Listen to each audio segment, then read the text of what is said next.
1, 2, 3, 4, 5, 6, 7, 8, 9, 10. Hello everyone and welcome to another video. Today we are going to cook again for another cooking tale. So, today our main ingredient is hot dog. Are you ready? Let's go!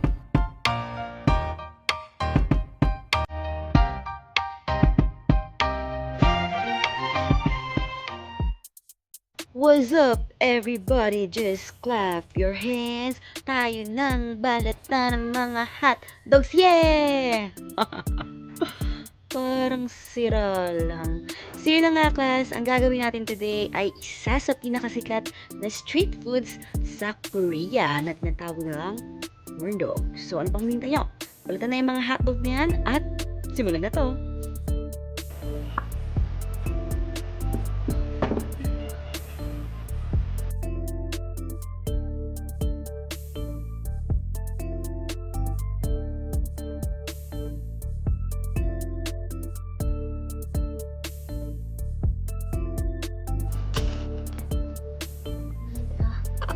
Pick up sticks. So, ayan na nga guys, ilabas na natin ang ating mga sticks para sa pick-up sticks na dead naman agad.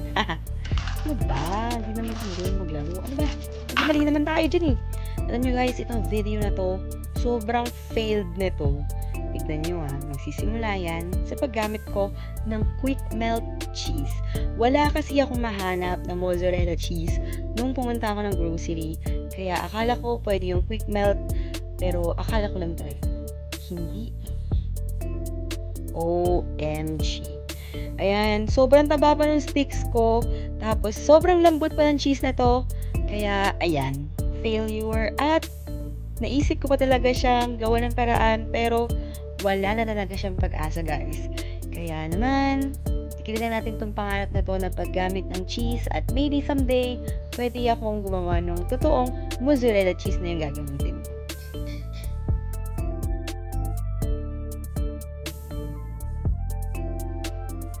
Huwag mo nang ipilit, sis. Kita nga kaya eh.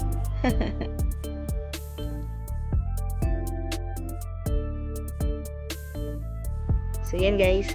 Dahan-dahan nyo lang tusukin yung mga hotdogs, okay? Dahan-dahan. Ayan. Very good. So, yun nga guys. Dahil nga fail yung napili kong cheese para dito, pwede namang hotdogs na lang yung gamitin natin. Mas okay, tsaka carry lang naman. Wala namang problema yun kung gagamitin nyo may cheese or wala. At ayan na nga. Kung makikita nyo guys, hindi ako gagamit ng sarili kong mixture para dun sa coating ng ating corn dog. Pero gagamit ako nitong pancake mix na ready na, lalagyan na lang ng milk at good to go na siya. So, akala nyo, technique to, pero katamaran lang talaga to. Kasi tama na yung timpla nito guys. So, mas okay na ito yung gamitin natin. Pero, huwag kayo mag-alala. Gagawa ko next time ng video. Pero, sarili ko ng mixture yung gagamitin ko.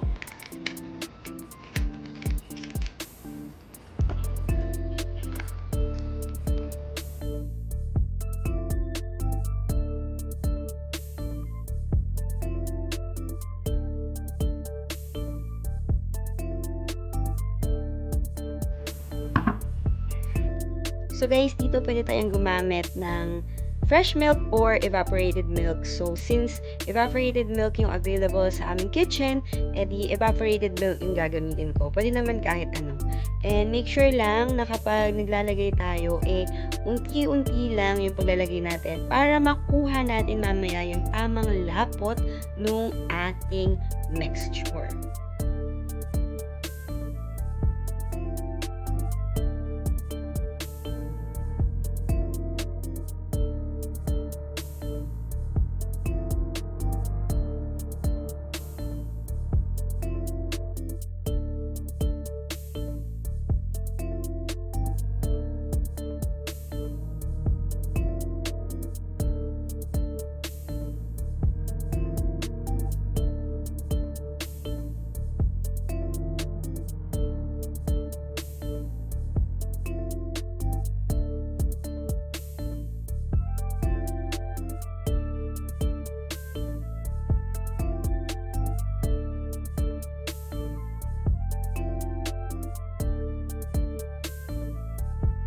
Ayan, dapat ganyan kalapot yung ating mixture para dumikit siya doon sa ating mga hotdogs.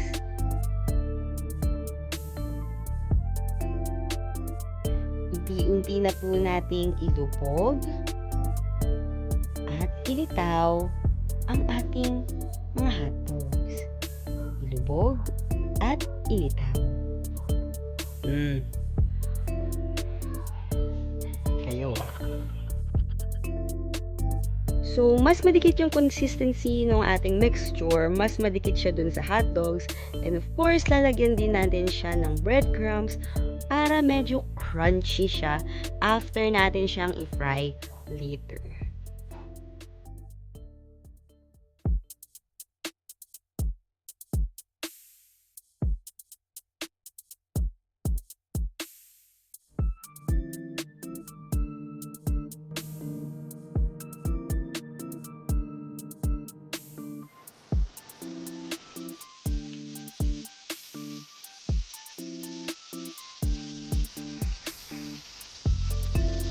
So, ayan guys.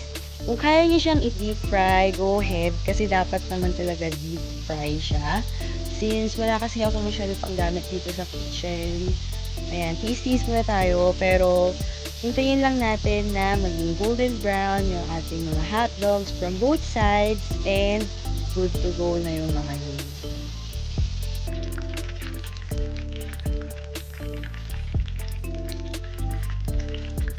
Yan. Dapat ganyan yung pagka-golden brown yung ating hotdogs. Ingat lang din kayo sa sticks kasi syempre mainit yan, no? Huwag tayong ganyan. Ayan, i-mute natin kasi ang daldal niya kung ano-anong sinasabi. Extra na nga lang. Joke lang po. Kaya